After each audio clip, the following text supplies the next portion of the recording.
সেই দৈত্যৰ ভয়ত আজি সমগ্ৰ পৃথিৱী কঁপিব লাগিছে আৰু সেই দৈত্যলৈটোক বিবাহ দিম বুলি লক্ষ্মী প্ৰতিজ্ঞাবদ্ধ হৈছে মই আৰু ইয়াত এখন্তেকো নাথাকিবি আই সেই ঘোঁৰাৰ কীৰ্তিৰ দুৰ্দান্ত দৈত্যকে দেখিলে মোৰ পেটতে হাত ধৰি লুকাই আই লক্ষ্মী মোৰ ওপৰত কিয় হিংসাৰ ভাৱ উদয় হ'ল মইতো লক্ষ্মীক কোনো দুখ কৰা নাই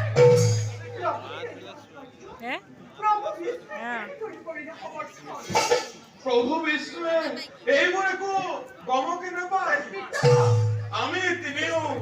মহাপ্ৰলয়ৰ বিষয়ে এক গোপন আলোচনাত মিলিত আছিলো প্ৰভু বিষ্ণুৱে এই বিষয়ে জানিবলৈ লক্ষ্মীৰ সমীপে কৰিছে গমন পিতা মোৰ প্ৰতি লক্ষ্মী চিঠি সহ্য কৰি নাথাকি মই যদি তোমাৰ কন্যা সৰস্বতী তেন্তে চাব পিতা লক্ষ্মীয়ে মোৰ বুকুলৈ যিপাত ব্ৰহ্মকেল কৰিছে নিছে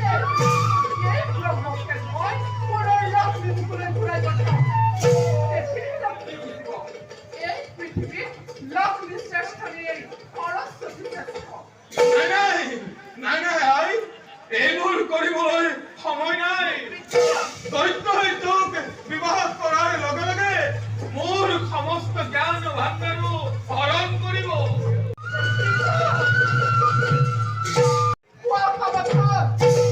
তুমি প্ৰভু বিষ্ণুৰ পত্নী বুলি গৰ্বতে সকলো ধৰ্ম কাৰ্য পাহৰি পেলাইছা এই জগতবাসীৰ ওচৰত জ্ঞান কৰাইছা কিন্তু লক্ষ্মী সৰস্বতী ইমান বুদ্ধিহীন নাৰী নহয় যে তোমাৰ চক্ৰান্ত মতে কাম কৰি যাব চাওঁ বাৰু লক্ষ্মী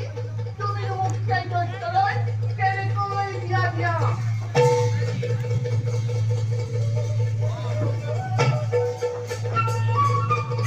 তোমাৰ কন্যা সৰস্বতী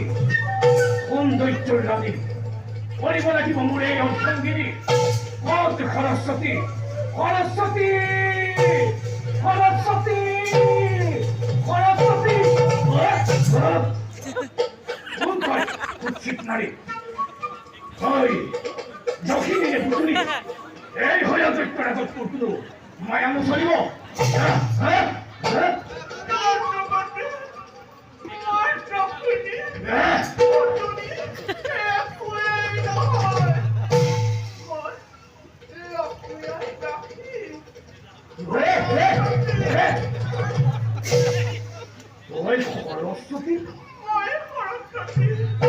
মাতৃয়ে কৈছিলে জগততে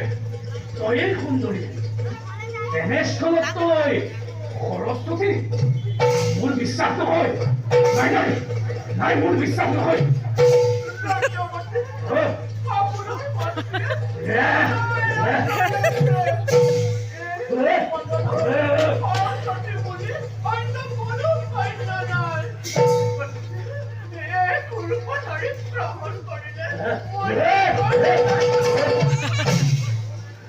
নাই নহ'ব এই যে তোমাক উচিত নাৰী মই গ্ৰহণ কৰিব নোৱাৰো মাতৃয়ে মোক এখন প্ৰতাৰণা কৰিছে মই জানো ইয়াতে ৰৈ থাকিব নোৱাৰো মই মাতৃৰ ওচৰলৈ যাবই লাগিব মই মাতৃৰ ওচৰলৈ যাবই লাগিব মাতৃ মাতৃ মাতৃ মাতৃ